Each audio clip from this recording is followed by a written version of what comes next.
So, let's get right into it. A single, really blunt statement from a world leader has basically put a 75-year-old global system right under the microscope. It raises a huge question. What happens when the most powerful nation in the world just decides the rules don't apply anymore? And there it is. That's the quote from former President Trump, straight to the New York Times, that kicked off a global firestorm. I mean, think about that. It's a statement that goes right to the heart of how nations have agreed to deal with each other for decades. And that really is the million-dollar question we're digging into in this explainer.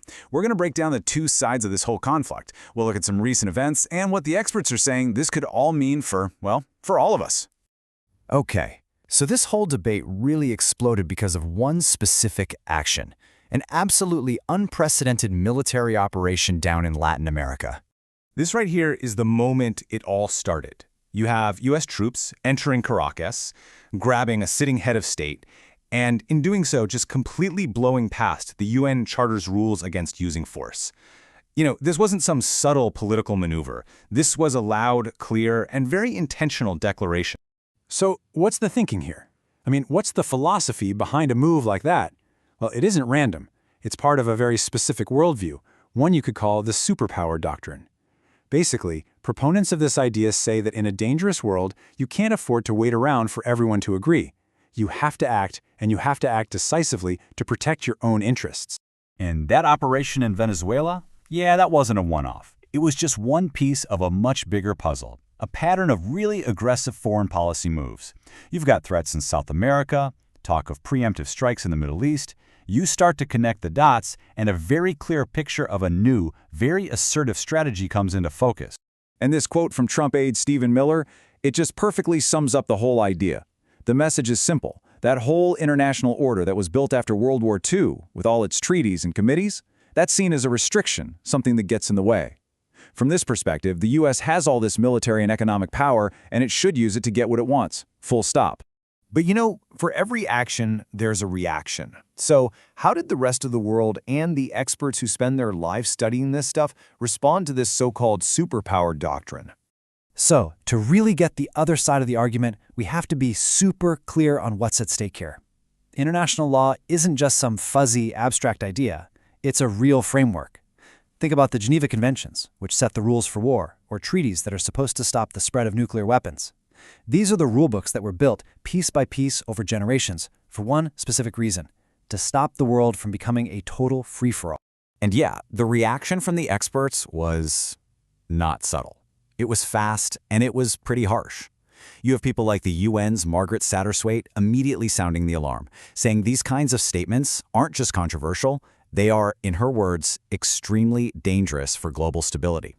The big fear here isn't just about what one country does. It's the domino effect. Experts are talking about this slippery slope, where if the U.S. just ignores the rules, what's to stop China from doing what it wants with Taiwan, or Russia from pushing further into Ukraine? You risk creating a world where the only rule is that the strongest player wins, a world where might is right. Now, what's fascinating is that while all of this feels incredibly new and kind of shocking, the experts are quick to tell you that there's actually a long and often pretty painful history of this kind of thing, especially in Latin America. Professor Ian Hurd from Northwestern University points out that what we're seeing in Venezuela is, as he puts it, in line with more than 100 years of U.S. interventions in that part of the world. I mean, look at this timeline. Chile, Nicaragua, Panama, Haiti. It shows this really consistent pattern of the U.S. trying to shape how other countries in the Americas are run. And history, well, it offers a pretty serious warning. According to Professor Hurd, the track record here is not good. He says these interventions, they almost always lead to more instability, more repression, and in the end, regret. The past tells us these kinds of actions rarely, if ever, actually work out in the long run. And that historical pattern brings us right back to the main event. Because this isn't really just about one single action, or even one leader. It's a fundamental challenge to the entire system, the very architecture that's held international relations together since the end of World War II. So when you boil it all down, what you're really looking at is this head-on collision between two totally different ways of seeing the world. On one side, you have a world that's driven by the power and will of a single nation. And on the other, you have a world governed by shared rules that are supposed to keep everyone safe. It's that classic battle, might makes right versus right makes might. And the consensus among the experts we looked at is pretty clear. The big worry is that without these rules, without this shared framework, we could slip back into a much more dangerous, unstable, and unpredictable world.